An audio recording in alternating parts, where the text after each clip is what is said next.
결혼 반지를 꺼내는 순간 그녀의 표정이 굳어졌다. 반지 안쪽 작게 새겨진 그 숫자. 그건 단순한 날짜처럼 보였지만 지민은 숨을 삼켰다. 1979.5. 17. 그 날짜는 할아버지가 실종된 날이었다. 그리고 그 반지는 오늘 그녀가 결혼식에서 낄 자신만의 반지였다. 어떻게 이런 일이 있을 수 있지? 누가 이 날짜를 새긴 거지? 왜 하필 45년 전 할아버지가 사라진 그날이 내 결혼 반지 안에? 지민은 조용히 반지를 내려다봤다. 어느새 입가엔 흐릿한 미소가 번졌지만 눈동자엔 차가운 공기가 감돌았다. 아무 말 없이 그녀는 반지를 다시 케이스에 넣었다. 하루 전, 지민은 예비 신랑 태훈과 함께 반지를 찾으러 웨딩샵에 들렀다. 직접 고른 클래식 디자인의 플래티넘 커플링. 서로의 이름과 결혼 날짜를 새겨달라고 요청한 지 일주일째 되는 날이었다. 지민 씨, 반지 준비되었습니다. 직원이 웃으며 박스를 내밀었다. 태훈이 먼저 열어보았다. 자신의 반지엔 지민태훈 2025.10 10이라고 새겨져 있었다. 지민은 자신의 반지를 꺼내 들었다. 그리고 멈췄다. 그녀의 반지엔 이상하게도 결혼 날짜가 아닌 전혀 다른 날짜가 새겨져 있었다. 1979년 5월 17일. 그 순간 머릿속에서 무언가가 쿵 하고 울렸다. 그 날짜는 지민의 외할아버지가 실종된 정확한 날이었다. 왜 이래? 태훈이 물었다. 지민은 아무 대답도 하지 않은 채 반지만 바라봤다. 표정이 굳어져 있었다. 직원에게 항의하려던 태훈을 지민이 말렸다. 그냥 집에 가자. 집으로 돌아오는 내내 지민은 말이 없었다. 창밖을 바라보며 기억 속 무언가를 더듬고 있었다. 외할아버지. 사진 속에서만 존재하는 사람. 어릴 적부터 가족들 사이에서 이름조차 조심스럽게 언급됐던 인물. 그 사람은 그냥 사라졌어. 외할머니는 늘 그렇게 말했다. 어디로 간 건지 왜 간 건지도 몰라. 하지만 지민은 기억하고 있었다. 엄마가 술에 취한 어느 날 흘렸던 말. 그날 그 사람은 편지만 하나 남기고 사라졌어. 그 편지엔 이렇게 적혀 있었지. 1979년 5월 17일을 잊지 마라. 그날 나는 사라져야 했다. 지민은 거실 서랍을 뒤졌다. 오래된 상자 속에서 낡은 봉투 하나를 꺼냈다. 외할아버지가 마지막으로 남긴 편지였다. 지민은 봉투를 조심스럽게 열었다. 나는 더는 두 집을 오갈 수 없었다. 모든 진실은 그 날짜에 멈췄다. 1979.5. 17. 그날 나는 가장 나쁜 결정을 내렸고 가장 사랑했던 사람을 떠났다. 하지만 그 아이만은 모르게 하려 했다. 그 아이? 누구? 어떤 아이? 지민은 편지를 내려놓고 다시 반지를 들여다봤다. 그 반지엔 지금의 그녀가 알 수 없는 과거가 새겨져 있었다. 다음 날, 지민은 혼자 반지점을 다시 찾았다. 담당 직원에게 조심스럽게 물었다. 이 반지에 왜 이 날짜가 각인된 건가요? 직원은 당황한 표정을 지었다. 죄송합니다.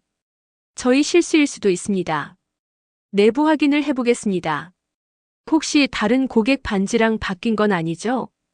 그럴 리 없습니다. 고객님 성함으로 제작된 맞춤 반지입니다. 지민은 더 이상 묻지 않았다. 이미 그녀는 확신하고 있었다. 이건 단순한 실수가 아니다. 이건 누군가의 의도가 들어간 메시지다. 그날 밤, 지민은 태훈의 집에 머물렀다. 신혼집 공사로 당분간 함께 지내기로 한 기간이었다. 태훈이 먼저 잠든 뒤 지민은 거실에 남겨진 태훈의 책상 서랍을 열었다. 왠지 모르게 손이 움직이고 있었다. 서랍 안쪽 오래된 나무 상자 하나. 잠금 장치도 없이 툭 열리는 상자. 그 안엔 오래된 흑백 사진 한 장이 있었다. 사진 속 인물은 지민이 잘 아는 얼굴이었다. 외할아버지. 하지만 그의 곁엔 한 소년이 있었다. 그 소년의 얼굴은 태훈과 너무도 닮아 있었다. 지민은 사진을 들고 태훈을 깨웠다. 이거 뭐야? 태훈은 눈을 비비며 사진을 보더니 숨이 멎은 듯 굳어졌다. 이거 어떻게 봤어? 이게 뭐냐고. 왜 너랑 외할아버지가 같이 있어? 태훈은 잠시 말을 잇지 못하다가 고개를 떨구며 말했다. 그 사람 나한텐 이모부라고 배웠어. 엄마가 말했어. 피는 안 섞였지만 가족 같은 사람이었다고. 지민의 손에서 사진이 덜덜 떨렸다. 피는 안 섞였다고. 태우는 고개를 끄덕였다. 나도 자세한 건 몰라. 엄마가 절대 자세히 말하지 않았어. 그저 그 사람이 나 어릴 적날 돌봐줬다고만. 지민은 가슴이 조여왔다. 피가 안 섞였다는 말에 안도하면서도 그 안도감이 점점 더 불안으로 바뀌고 있었다. 그리고 문득 편지 속 문장이 떠올랐다. 그 아이만은 모르게 하려 했다. 지민은 거울 앞에 앉았다. 손엔 여전히 반지가 들려 있었다. 그녀는 작게 중얼거렸다. 그 아이는 나였을까 아니면 태훈이었을까? 그리고 입가에 천천히 번지는 미소. 그 미소는 아름다웠지만 어딘지 모르게 섬뜩했다. 그 아이만은 모르게 하려 했다. 그 문장을 읽고 난 뒤 지민은 밤새 잠을 이루지 못했다. 할아버지가 지키고자 했던 그 아이. 그게 나일까? 아니면 태훈? 지민은 알 수 없었다. 그녀는 반지를 손에 쥔 채 거울 앞에서 한참을 서 있었다. 눈동자 깊은 곳에 무언가가 꿈틀거리고 있었다. 공포일까? 분노일까? 아니, 더 복잡하고 정체불명의 감정이었다. 다음 날 아침, 태우는 평소처럼 출근 준비를 했다. 지민은 조용히 주방에 앉아 있었다. 식탁 위엔 반지와 사진, 그리고 편지가 놓여 있었다. 지민아, 너 어제 많이 놀랐지? 태훈이 조심스럽게 말을 건넸다. 지민은 고개를 들지 않고 물었다. 그 사진 속 내 얼굴 몇 살 때야? 5살 정도였을 거야. 그럼 그때 너 기억나? 잘 안 나. 그 사람 늘 말없이 웃기만 했어. 장난감도 사주고 공원에도 데려가주고. 근데 엄마가 그 사람 얘기만 나오면 눈빛이 싸늘해졌어. 지민은 태훈을 바라보았다. 그 사람 우리 외할아버지야. 태훈은 멈칫했다. 뭐라고? 실종된 우리 외할아버지. 1979년 5월 17일에 사라졌어. 그리고 그 날짜가 내 반지 안에 있어. 태훈은 반지를 바라보았다. 그의 눈동자에 당혹감과 불안이 동시에 떠올랐다. 그럼 설마. 지민은 목소리를 낮췄다. 그래. 그 사람은 두 집을 오간 거야. 우리 집이랑 너희 집. 지민은 예비 시부모가 있는 집으로 찾아갔다. 태훈의 어머니, 박영신 씨는 의외로 그녀를 반갑게 맞이했다. 어머, 우리 예비 며느리. 무슨 일로 혼자 왔니? 지민은 곧장 본론으로 들어갔다. 이 사진 어머님 댁에서 나왔어요. 그녀는 외할아버지와 어린 태훈이 함께 찍힌 흑백 사진을 내밀었다. 영신 씨의 표정이 굳었다. 그녀는 사진을 바라보다 조용히 눈을 감았다. 그 사람. 결국 내가 알아냈구나. 지민은 물었다. 저 사람이 누군가요? 어머니에게 어떤 사람이었어요? 영신은 잠시 침묵하다 입을 열었다. 그 사람. 우리 태훈이 아빠 친구였어. 우리 집에 자주 오곤 했지. 어느 날부턴가 태훈이 아빠가 없는 날 그 사람이 왔어. 지민은 숨을 삼켰다. 그리고요? 나는 외로웠고 그 사람은 따뜻했어. 우리 태훈이 그 사람 피는 아니야. 하지만 마음은 그 사람에게 길들여졌지. 지민은 충격의 말을 잇지 못했다. 영신은 계속해서 말했다. 근데 그 사람은 말없이 사라졌어. 1979년 봄이었지. 그날도 태훈이랑 공원을 다녀왔대. 그리고는 다시는 안 왔어. 지민의 뇌리 속엔 할아버지가 남긴 편지의 문장이 떠올랐다. 두 집을 오가며 숨쉬는 건 죄였다. 지민은 고개를 숙였다. 그럼 혹시 저 사람 어머님한테 유산 같은 거 남기지 않았나요? 영신은 놀란 듯 쳐다보더니 고개를 천천히 끄덕였다. 있어. 한 번도 열어보지 않은 상자. 그 사람 이름으로 온 등기우편이었지. 지민은 숨죽이며 상자를 받았다. 묵직한 금속 상자. 열쇠가 없었다. 그 순간 지민은 반지를 떠올렸다. 혹시 그녀는 반지를 상자의 홈에 대보았다. 딱 맞았다. 지민아, 너 지금 뭐 하는 거야? 뒤에서 따라온 태훈이 말했다. 확인해야 해. 우리가 대체 어떤 이야기 속에 들어와 있는 건지. 상자가 열리자 안엔 오래된 문서 뭉치와 봉투 하나가 있었다. 봉투엔 이렇게 쓰여 있었다. 내가 지키지 못한 두 아이에게. 지민은 손을 떨며 봉투를 열었다. 나는 죄인이다. 두 여자를 사랑했고 두 가족을 만들었다. 하지만 끝까지 누구도 온전히 품지 못했다. 내가 이 편지를 읽고 있다면 나는 너희를 가르쳐주고 싶었다. 혈연보다 중요한 건 진실을 마주하는 용기라는 걸. 지민은 편지를 내려놓고 말했다. 이건 단순한 실종이 아니었어. 이건 유산이야. 피가 아닌 선택된 진실의 유산. 그날 밤, 지민은 반지를 손에 끼워 보았다. 그 안쪽의 날짜. 1979년 5월 17일. 그건 한 남자의 삶이 사라진 날이자 두 아이의 인생이 시작된 날이었다. 그녀는 반지를 쥔 채 창밖을 바라보았다. 어디선가 할아버지의 목소리가 들려오는 것 같았다. 진실은 언제나 너를 기다리고 있었다. 지민은 조용히 웃었다. 그리고 그 웃음은 처음으로 진심이 담긴 것이었다. 하지만 그 뒤에 무엇이 숨어 있는지는 아직 아무도 몰랐다. 결혼식 그대로 진행할 거야? 태훈의 물음에 지민은 대답하지 않았다. 그녀는 여전히 반지를 손에 쥐고 있었다. 상자의 무게보다 진실의 무게가 더 무겁게 느껴졌다. 그녀는 고개를 돌려 태훈을 바라보았다. 태훈아, 우리 진짜 괜찮은 걸까? 태훈은 아무 말도 하지 못했다. 그의 눈빛 속엔 사랑과 불안이 엉켜 있었다. 결혼식까지 남은 시간은 일주일. 양가에선 이미 청첩장이 돌았고 예식장은 예약되어 있었다. 하지만 둘의 관계는 그날 이후 완전히 달라져 있었다. 지민은 밤마다 상자를 열고 편지와 서류를 다시 꺼내 읽었다. 그 안엔 두 여자의 이름이 적혀 있었다. 박영신, 지민의 외할머니, 그리고 김연옥, 태훈의 어머니. 두 사람 모두 같은 남자를 사랑했고 같은 남자에게 아이를 낳았다. 지민은 깨달았다. 그들 모두가 피해자였다는 것을. 그날 저녁, 지민은 어머니에게 전화를 걸었다. 엄마, 나 묻고 싶은 게 있어.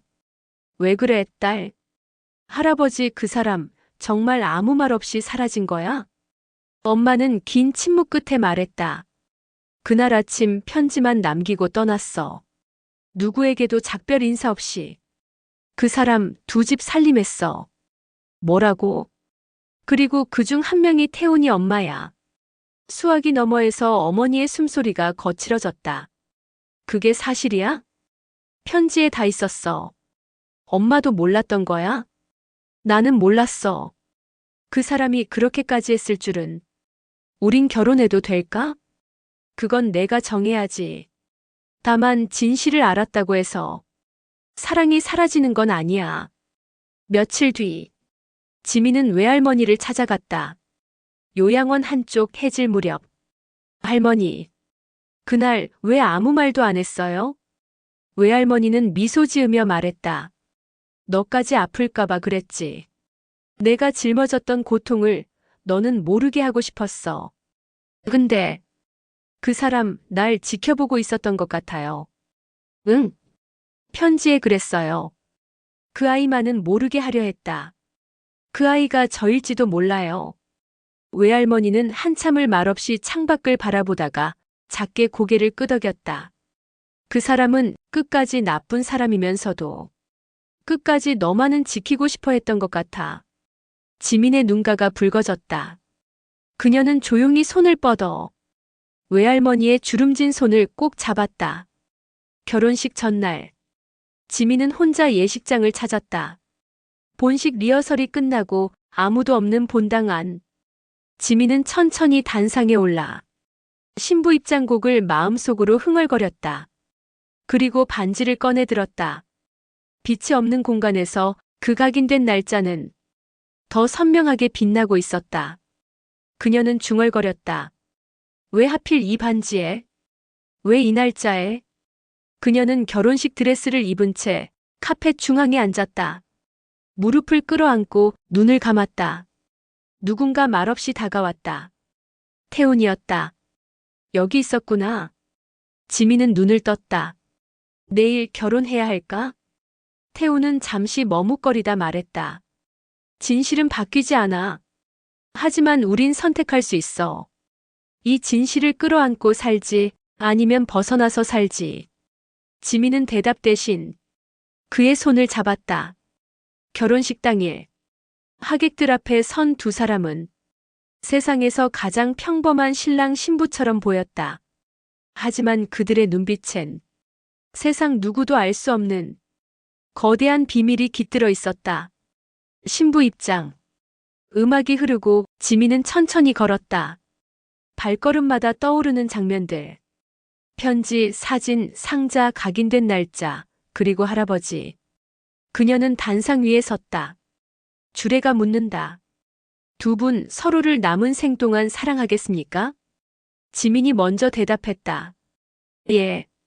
그 말에는 수많은 질문과 불안을 넘어선 단 한 가지 감정만이 담겨 있었다. 용기. 반지를 교환하는 순간 지민은 손끝으로 각인을 다시 느꼈다. 1979.5. 17.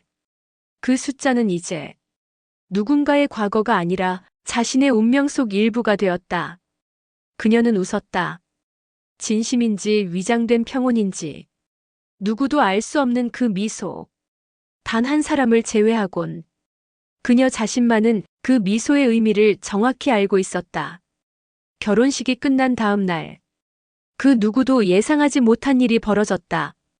청첩장이 사라졌다.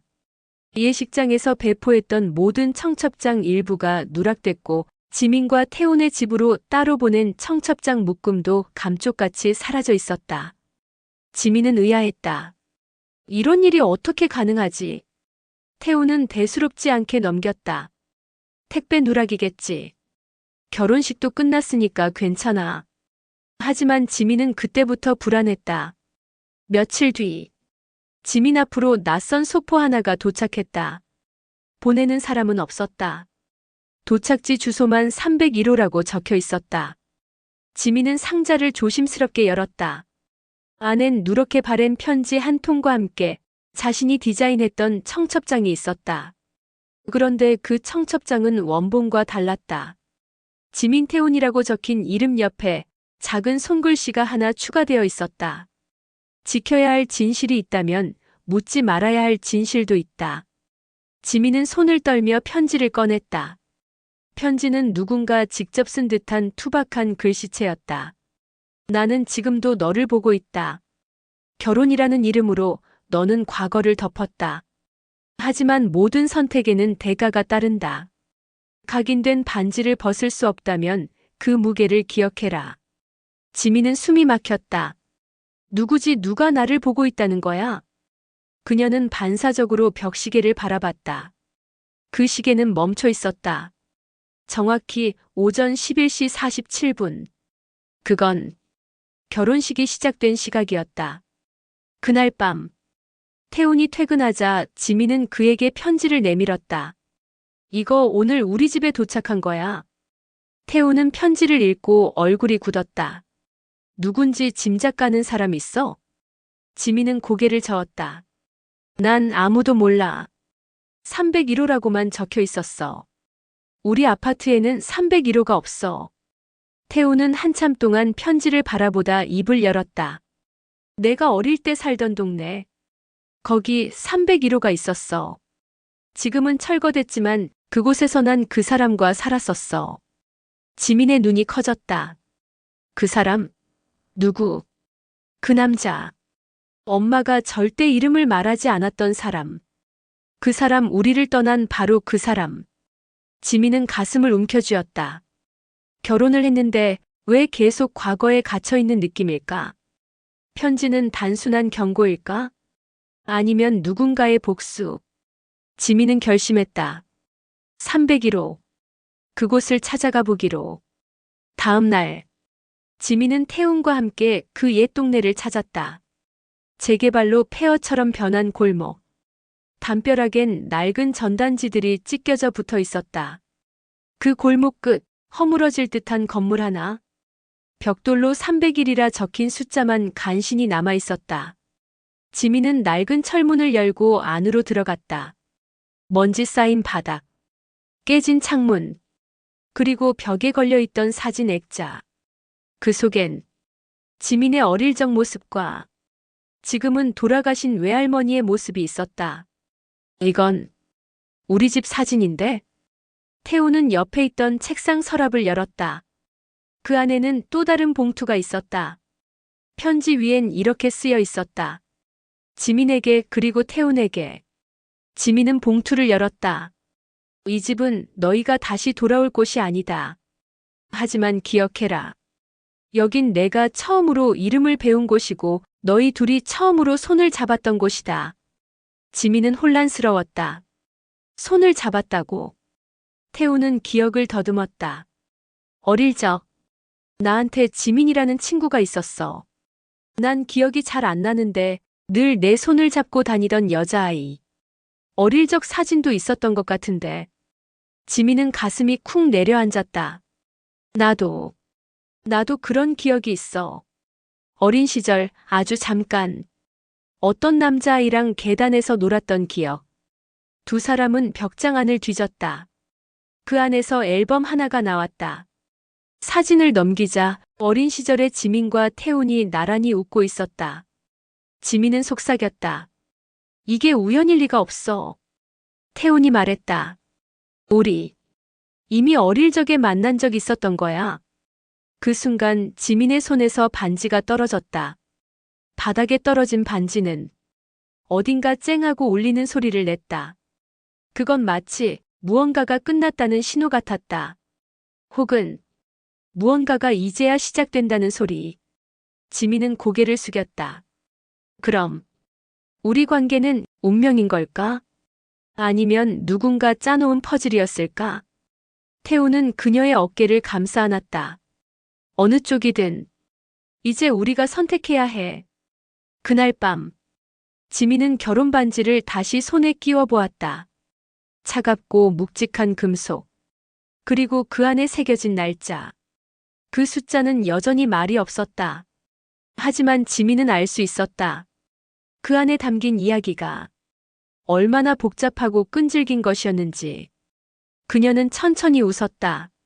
하지만 그 미소는 이번에도 진심이 아니었다. 결혼한 지 딱 일주일째 되던 날.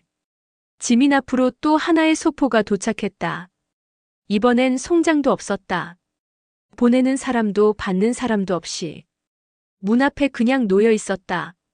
상자 안엔 3장의 사진과 2장의 문서가 들어 있었다. 지민은 사진을 들었다. 첫 번째 사진은 외할아버지와 외할머니가 함께 웃고 있는 사진. 두 번째 사진은 지민의 어머니가 아기였을 때 외할아버지가 안고 있는 모습. 그리고 세 번째 사진은 태훈의 어머니 김연옥과 그 옆에 있는 지민의 아버지였다. 지민의 손이 떨렸다. 이건 뭐야? 같이 있던 태훈이 사진을 들여다봤다. 이게 우리 엄마 맞아. 근데 옆에 있는 남자 누구지? 지민은 속이 뒤집히는 듯한 느낌을 받았다. 우리 아빠야. 엄마한테 들었어. 젊었을 때 잠깐 바람 피운 여자랑 찍힌 사진이 있다고. 태훈의 눈이 커졌다. 그럼 설마 우리. 지민은 말을 잇지 못했다. 그녀는 문서를 펼쳤다. 첫 번째는 친자 확인서. 그 아래 적혀 있는 두 이름. 지민 김연옥. 유전적 불일치 없음. 두 번째 문서는 혼인 무효 소송 신청서. 제출자 김지민. 지민은 소리내어 읽었다. 김지민은 혼인사실 이전 신랑 측 어머니와 유전적 관계가 있음이 확인되어 민법상 혼인 무효 사유에 해당함을 주장합니다. 태훈이 입을 막았다. 지민아, 이게 뭐야? 지민은 아무 말 없이 웃었다. 그날 밤, 지민은 홀로 옥상에 섰다. 서울 도심의 밤하늘은 별 대신 네온이 반짝였다. 손엔 반지가 들려 있었다. 결혼식 날 사람들은 그녀의 미소에 감탄했지만 그 누구도 그 미소가 무엇을 숨기고 있는지 몰랐다. 그녀는 반지를 쥔 채 속삭였다. 난 그저 사랑받고 싶었을 뿐이야. 며칠 후, 지민은 법원에 제출할 서류를 챙겼다. 혼인 무효 소송은 법적으로는 복잡했지만 감정적으로는 이미 오래전에 끝나 있었다. 태우는 말없이 그녀를 바라봤다. 왜 이제 와서? 지민은 대답하지 않았다. 그녀는 태훈을 마지막으로 안아주었다. 널 미워하지 않아. 그냥 우린 너무 많은 진실 속에 묻혀 있었을 뿐이야. 지민은 외할머니를 다시 찾아갔다. 그녀는 아무 말 없이 낡은 목걸이를 건넸다. 이건 그 사람이 마지막으로 너한테 남기고 간 거야. 너한텐 아무 말도 하지 말라고 했지. 하지만 이제는 내가 다 알아버렸구나. 지민은 목걸이를 손에 쥐었다. 그 펜던트 안엔 어릴 적 지민과 태훈이 함께 손을 잡고 있는 흑백 사진이 들어 있었다. 시간이 흘렀다. 지민은 도시를 떠났다. 모든 것이 조용한 곳, 이름 없는 바닷가 마을. 그녀는 그곳에서 작은 공방을 열었다. 결혼 반지를 만들던 손으로 이젠 조용히 나무를 깎았다. 하루는 동네 아이가 묻는다. 이모, 손에 낀 그 반지는 뭐예요? 지민은 손등을 바라봤다. 여전히 손에 끼워진 그 반지. 1979.5. 17이 각인된 그 운명의 반지. 이건 내가 잊지 않으려고 남겨둔 약속이야. 그날 밤, 지민은 바닷가 모래사장에 앉았다. 파도 소리는 마치 오래된 레코드판처럼 똑같은 이야기를 반복하는 것 같았다. 그녀는 반지를 벗어 모래에 묻었다. 그리고 조용히 말한다. 이제 당신이 만든 이야기에서 나는 빠질게요. 카메라는 멀어지고 어두운 화면 속 파도에 잠긴 반지 하나가 빛을 잃어간다. 그 반지 안쪽 아직도 선명한 숫자 1979.5, 17. 그날은 누군가의 실종이었고 누군가의 탄생이었으며 누군가의 사랑이자 끝없는 비극의 시작이었다.